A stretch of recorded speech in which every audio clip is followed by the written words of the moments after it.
Decisions were made and exploited their ethnic constituencies to negotiate a bigger share of public resources as well as positions of power and privilege in the service of private ends. For decades, Kenyans understood that this perverse political culture not only defiled our democracy, but also obstructed the spirit of daring and achievement, arresting our collective progress. The people of Kenya, therefore, yearned for freedom from the tyranny of political personality cults, toxic tribal discourse, and the violence they engendered. They desired a more unifying, cosmopolitan framework of engagement which promoted the expression of their shared aspirations, encouraged inclusive negotiations, and a collective means of pursuing them.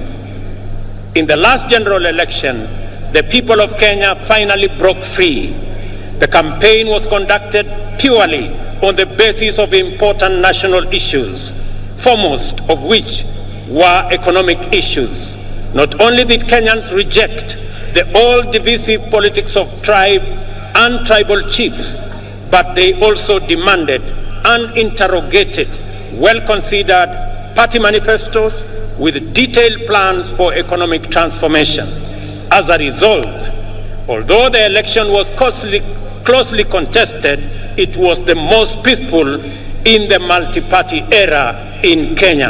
And I want to congratulate all Kenyans for being participants in this great feat.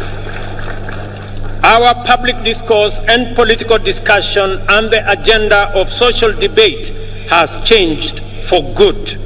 Substantive policy issues continue to define the national conversation well beyond the election.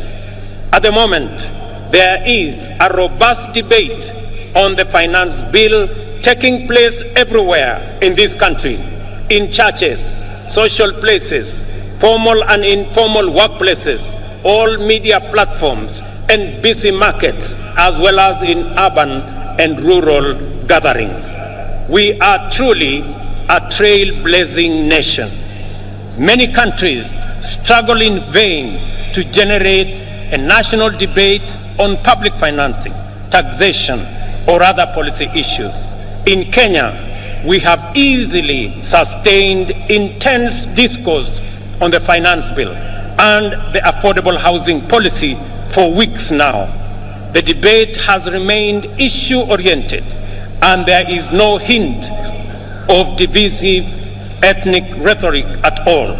The cost of living is keeping all leaders, including myself, awake, and this is precisely as it should be. Superficially, the intense national debate on housing is not about whether it is a tax or a contribution.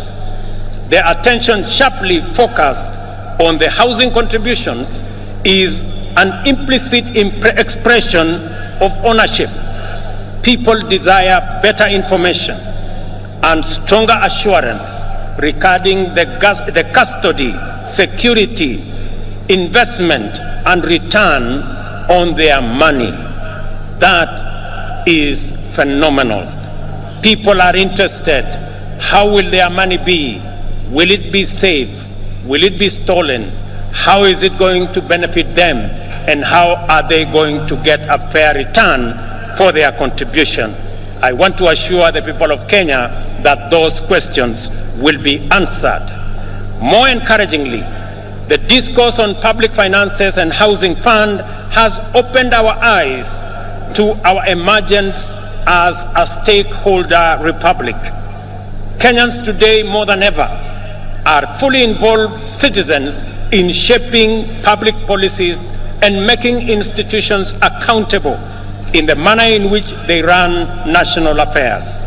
This is the vision of Madaraka expressed in the first article of our Constitution. All sovereign power belongs to the people of Kenya. We have crossed a fundamental decision, a decisive threshold in the history of our political freedom and democratic maturity.